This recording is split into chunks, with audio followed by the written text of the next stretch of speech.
Welcome back to my channel. So మనకి October month వరకు అన్ని టికెట్స్ రిలీజ్ చేయడం జరిగిపోయింది అండ్ ఆ టికెట్స్ అయిపోవడం కూడా జరిగింది. కాకపోతే మనకి సెప్టెంబర్ అండ్ అక్టోబర్ మంత్స్లోని బ్రహ్మోత్సవాలు అయితే ఈసారి 2 సార్లు వస్తున్నాయి కదండి. సో దాని రిలేటెడ్ టీటీడీ వాళ్ళు అయితే ఒక అప్డేట్ తీసుకొచ్చారండి.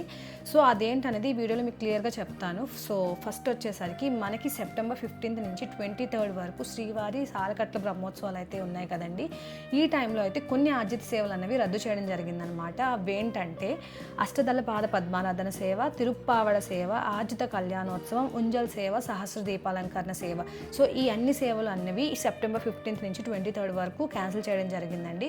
వీటితో పాటు కొన్ని దర్శనాలు కూడా క్యాన్సిల్ చేయడం జరిగిందండి. అవేంటంటే సీనియర్ సిటిజన్స్కి కానీ, ఫిజికల్లీ హ్యాండిక్యాప్డ్ వాళ్ళకి కానీ, and parents with infants Supatham entry దర్శనం ఏదైతే చిన్నపిల్లలకి ఇస్తారు కదా ఆ దర్శనం కానీ, ఎన్ఆర్ఐస్కి కానీ, అండ్ ఎవరైతే డోనర్స్ అంటే డొనేట్ చేసి దర్శనాన్ని పొందుతారు కదా ఈ అన్ని దర్శనాలకు కూడా ఆ పర్టికులర్ టైంలో అంటే సెప్టెంబర్ 15th నుంచి 23rd వరకు క్యాన్సిల్ చేయడం జరిగిందండి. సో ఎవరైతే భక్తులు ఈ టైంలో దర్శనం ప్లాన్ చేసుకుంటున్నారో ఈ విషయాన్ని గమనించుకోవాల్సి ఉంటుందండి. సో దట్ వాళ్ళు వేరే అకార్డింగ్గా ప్లాన్ చేసుకొని దర్శనం అయితే పొందగలుగుతారు. సో ఇదేనండి మనకి టీటీడీ వాళ్ళు అఫీషియల్గా అయితే రిలీజ్ చేసిన నోటీసు. సో ఈ బ్రహ్మోత్సవాల టైంలో ఈ సేవలు అనేవి రద్దు చేయడం జరుగుతుందండి.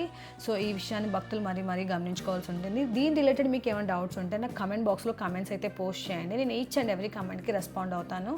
అండ్ ఇక్కడి వరకు నా వీడియోని మీరు చూస్తున్నారంటే ఈ వీడియో మీకు హెల్ప్ అయిందని అనుకుంటున్నానండి. ఒకవేళ మీకు ఈ వీడియో హెల్ప్ అవుతున్నట్టయితే కనుక హైప్ అనే ఆప్షన్ ఉంటుంది, హైప్ చేయగలరు అండ్ లైక్ చేయగలరు. అండ్ ఈ వీడియో ఎవరికైతే నీడ్ ఉందో వాళ్ళకి షేర్ చేయగలరు. Thanks for watching. Bye. See in the next video.